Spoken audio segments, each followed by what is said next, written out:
Turunkan dulu ya Pak. Bapak jangan, kenapa saya turunkan, karena Bapak itu mempermalukan agama Bapak sendiri. Ya, saya nggak enak gitu. Ya, Anda Saya bukannya bilang terlihat. Oh, kamu oke. yang mau memperlakukan agamanya orang lain baru agamanya sendiri. Kenapa? Kenapa Pak? Hanya terlihat bodoh begitu. Siapa? Bapak jangan merasa bodoh dong Pak. Nggak usah. Jangan. Bapak, kita semua ini sama di hadapan Tuhan Pak. Kalau bodoh itu kan kita bisa belajar. Yang pasti Pak, perilaku kita itu menunjukkan kemanusiaan yang benar-benar diciptakan Allah yang kasih gitu loh. Juga dengan kasih. Loh, kalau Bapak itu diciptakan Allah yang kasih, kenapa Bapak menjadi penjahat? Tuh, jangan ya Pak ya. Istighfar Pak, banyak-banyak istighfar. Dari pertama kalau dari pertama bicara begini. Kenapa Pak? Oh, Pak Jupri itu cinta Yesus. Jupri love Jesus. Oke, keren. Iya bagus. Mencintai sesama itu, mengasihi sesama itu baik. Oke, ini ada user. User silakan user. User apa user nih? Silakan user. Thank you Pak Beta koinnya. Thank you. Lanjut. Terima kasih ya teman-teman ya yang merasa terberkati oleh live saya ini. Terima kasih banyak. Jangan lupa tap-tap dan dukung pelayanan saya ya. Silakan Pak user, ada yang mau ditanyakan? Saya standby dulu Mbak. Oke, Islam Kristen Pak? Kristen. Oke. Silakan dibawa dulu ya. Kalau standby tap-tap ya Pak ya. Pak Jupri ada yang mau ditanya Pak? Kalau tidak ada yang mau ditanyakan boleh ke bawah. Gimana? Boleh. Silakan turun ya Pak ya. Boleh. Oke, siap. Apa tuh? Silakan turun aja Pak Jupri. Ya, shalom. Silakan hadir. Mantap. Shalom Kak, kedengeran nggak? Kedengeran. Silakan, ada yang mau ditanyakan? Apa? Saya punya pertanyaan yang mungkin selama ini saya tanya belum ada yang bisa jawab. Silakan. Background saya dulunya Muslim, sekarang Kristen. Udah lama sih Kristen. Oke, silakan. Di kitab Kejadian 1 sama Kejadian 2 itu yang saya pahami agak kontras mengenai penciptaan manusia Kak. Lebih spesifik di kontras itu apa? Maksudnya kontras itu jelas. Apa tuh? Terus sorry kontra. Kontra terhadap apa? Apa dengan apa? Masalah penciptaan manusia di Kejadian 1 Tuhan kan menjelaskan di situ diciptakannya laki-laki dan perempuan terus dicipta. Betul. Artinya di Kejadian 1 sudah ada penciptaan manusia. Terus di Kejadian 2 Tuhan juga menciptakan manusia. Bukan, dia menjelaskan lagi. Penciptaan di Kejadian 1 itu kan semuanya secara global dari hari pertama sampai hari ke-6. Di Kejadian 2 itu dijelaskan part per part. Ya, seperti apa spesifiknya penciptaan manusia itu. Kan Tuhan menjelaskan itu, bukan kontra. Kalau baca Alkitab itu jangan dikontradiksikan, melainkan diparalelkan. Itu lebih bijaksana. Tidak ada Alkitab itu yang kontra antara ayat yang lain dengan ayat lainnya, pasal per pasal, dan juga kitab ke kitab. Tetapi diparalelkan. Jadi nggak kontra. Kan di dalam kitab pada mulanya Kejadian 1 itu Allah itu secara beruntun menciptakan itu selama 6 periode ya, hari pertama, hari kedua, hari ketiga. Nah, di Kejadian 2 Tuhan lebih spesifik lagi bagaimana penciptaan, kan di situ dengan judul manusia. Bentar saya baca. Jadi judul ini juga mempengaruhi gitu. Ini memberikan apa ya, cara membaca kamu supaya lebih baik. Di Kejadian 2 manusia dan Taman Eden. Jadi apa yang terjadi? Ini sebenarnya nggak kontra. bab pertama, pasal pertama, Allah menciptakan langit dan bumi serta isinya. Itu secara intinya gitu kan, lalu dijabarkan. Nah, manusia dan Taman Eden berarti Allah menjelaskan lagi mulai dari penciptaan manusia sampai jatuhnya manusia ke dalam dosa gitu. Di mana kontranya? Tidak ada. Saya kurang sedikit jelas masalah yang penciptaan manusia itu, Kak. Kan dikatakan di dalam Kejadian 1 itu kan tahapan Tuhan menciptakan manusia dalam 6 periode. Ya kan? Hari pertama, hari kedua, hari ketiga, hari keempat, hari kelima, hari keenam. Hari di situ belum dibilang 2 kali 24 jam ya. Kenapa? Karena belum dijadikannya, kan itu hari yang keempat dijadikannya benda-benda penerang.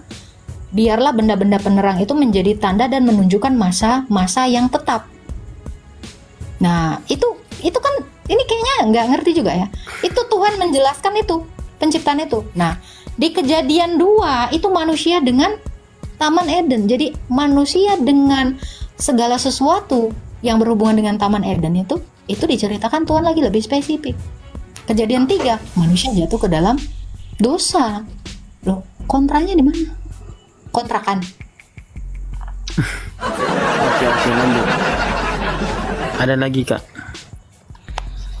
soal makanya begini ya, membaca Alkitab itu kalau kamu pahami sendiri kamu akan kehilangan arah. Makanya Tuhan Yesus itu tidak menurunkan kitab, tetapi apa? Mendirikan gereja dengan rasul-rasul menjadi pengajarnya. Supaya apa? Kamu belajar dari gereja, bukan belajar sendiri pakai kitab. Ini belum ada di abad ke-1, ke-2, ke-3. Akhir abad ke-4 ini baru ada. Jadi orang kalau baca Alkitab itu tidak pasti mengerti. Sudah pasti tidak akan mengerti. Kenapa? Karena setiap orang butuh guru. Makanya Yesus itu juga datang sebagai guru, bukan datang sebagai buku. Kalau Tuhan Yesus datang sebagai buku, ya orang nggak tahu, karena buku tidak bisa mengajar. Makanya dia datang sebagai guru, salah satu jabatannya selain dari kemesiasannya atau kekristusannya. Ada lagi yang mau ditanyakan, Pak Adrian? Soal kasusnya Kain dan Habil, Kak.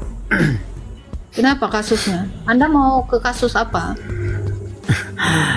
Kan dia diusir tuh sama Tuhan Allah dari Taman Eden. Siapa yang diusir? Terus di situ Kain dan Habel. Anda enggak, berarti si belum Kain. baca Alkitab.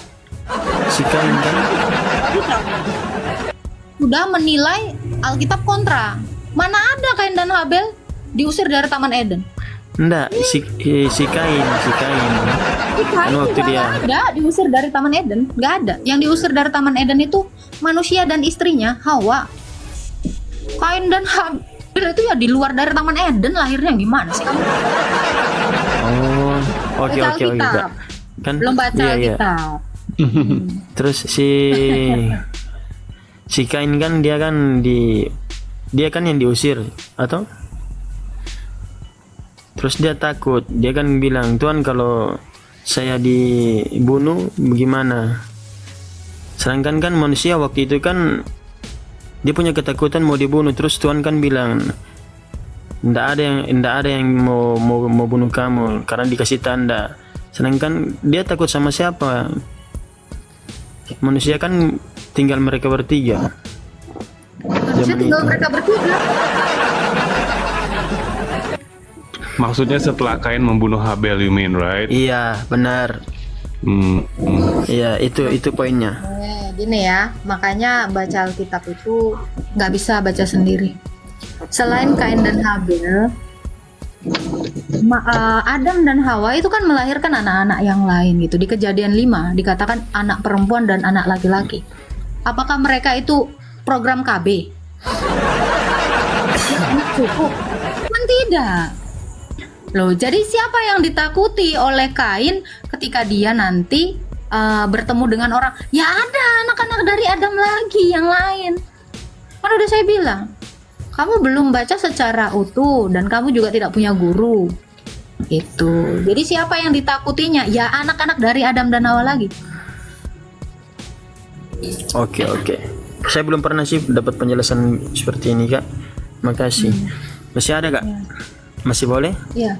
Boleh satu lagi silakan. Oke, terakhir tentang anak-anak Allah menikah dengan atau kawin dengan anak-anak manusia itu bagaimana Kak konsepnya itu? Ya. Anak-anak Allah itu keturunan dari Set, anak-anak manusia keturunan dari Kain. Itu. Oke. Oke Kak. Oke. Thank you Kak. Masih banyak tapi udahlah Ya, nanti kita lah. kasih kesempatan lain yang kali. lain ya. Oke Kak. Oke Kak. Tuhan berkati Kak. Terima kasih, Tuhan berkati. Oke, silakan Menacem.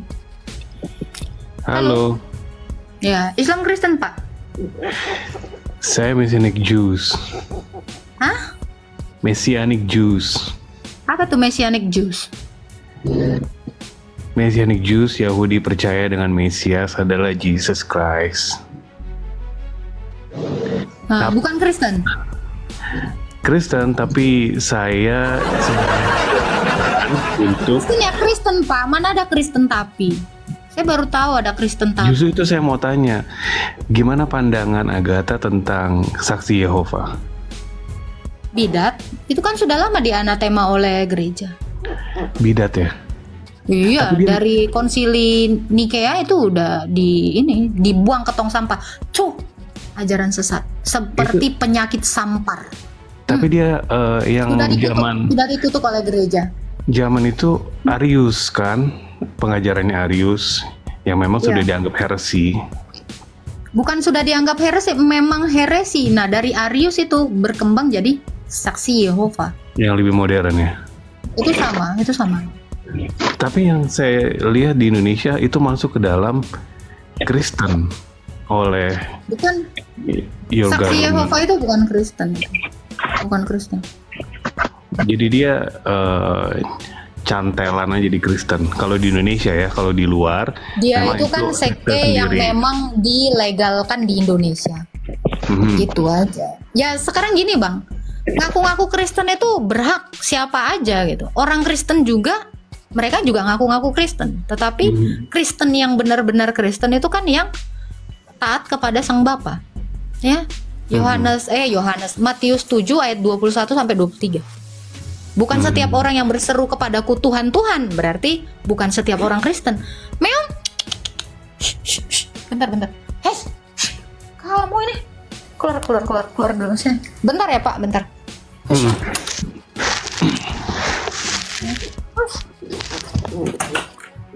Ya, dikatakan ya.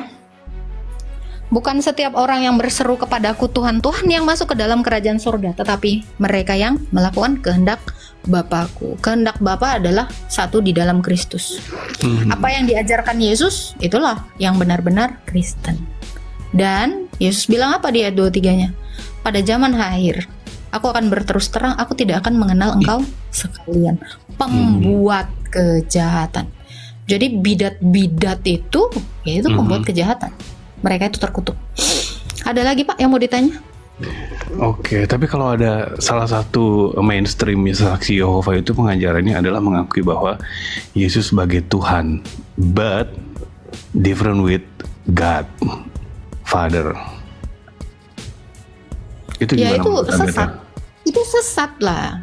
Jadi dia Semua anggap orang Yesus ya, Tuhan jadi selain gini. Allah. Orang yang dikatakan gini kan, antikristus adalah mereka yang menolak dia itu Allah yang datang dalam rupa manusia. Berarti semua orang Kristen itu menerima dia adalah Allah dalam kodrat manusia. Kolose 2 ayat 9. Jadi kalau mereka adalah pengikut Kristus, mereka percaya hakikat Yesus itu adalah Allah dan manusia. Keilahiannya tentu satu di dalam Bapa. Kan di Alkitab dikatakan apa? Aku dan Bapa satu. Dan for your information ya, SSY itu kitabnya emang sama. Setahu saya berbeda. Beda-beda dia Ya ada new sudah, translation. Kalau dikatakan mereka itu Kristen, maka mereka akan menggunakan Alkitab yang sudah dikanon gereja pada Konsili Kartago akhir abad keempat. Seperti itu. Makanya saya bilang statement saya yang pertama. Mereka bukan Kristen. Oke, Oke. silakan ada lagi. Kalau Mormon di Indonesia berkembang nggak? Saya tidak ngurusin Mormon berkembang atau tidak. Saya tidak mengurusi perkembangan gereja. Tetapi yang Gitu. saya urusi adalah perkembangan iman setiap orang. Iya. Itu yang penting. Kalau pandangan Agatha tentang Mormon misalnya, Saya tidak tahu menau. Dan saya tidak ngurusin itu. karena dia Bukan juga ranah saya.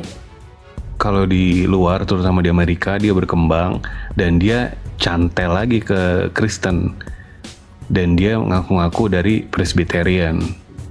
Tapi di Indonesia sepertinya tidak terlalu dikenal ya. Mungkin saya kurang tahu. Hmm. Di tempat saya juga nggak ada. Makanya saya bilang saya nggak punya literasi terhadap Mormon itu. Oke. Karena sekarang- yang saya tahu gereja yang didirikan Yesus itu adalah gereja yang satu, yang kudus, yang katolik, dan yang apostolik. Sisanya bukan gereja yang didirikan Tuhan Yesus. Itu gereja-gereja bikinan manusia. Hmm. Dan kalau Protestan dan semua denominasinya itu gereja yang kudus dan am, right? Saya tidak tahu itu pengakuan dari mana. Pengakuan iman Nikea tidak mengatakan yang kudus dan yang am. Mhm. Tidak ada. Gereja mula-mula gereja perdana ketika melakukan 7 konsili ekumenes yang diakui seluruh kepatriakan itu di bawah pimpinan Roh Kudus. Sisanya tidak. Hanya ke-7 konsili ekumenes. Kan tadi dikatakan gereja yang satu, yang kudus, yang katolik, artinya pengajarannya menyeluruh. Kalau pengajarannya nggak menyeluruh itu bukan gereja yang katolik. Dan yang apostolik. Yang apostolik artinya apa? Semua pengajaran itu bersanad kepada para Rasul. Sisanya bukan. Makanya itu pengakuan iman Nikea itu adalah pengakuan iman rasuli yang paling lengkap. Itu sudah disetujui dan disepakati oleh seluruh gereja dan Roh Kudus. Kalau Ortodoks dan Katolik mengakui 7 sakramen, benar gak? 7 konsili, kita ngomongin konsili kok ke sakramen sih? Iya, Anda ngomong konsili dulu. Oke, konsili dan konsili selesai. Nah, kalau Protestan kan itu hanya 2 sakramen yang mereka lakukan. Kalau Katolik dan Ortodoks 7, benar gak? Lagi-lagi saya katakan Kristen itu umpama satu kelas 4 ya, itu ada 40 murid di dalamnya, satu gurunya itu Yesus ya. Semua yang di dalam kelas ini disebut kelas 4, disebut Kristen. Ada yang mengerjakan tugas, ada yang tidak, ada yang terlambat, ada yang ngubah-ngubah ya.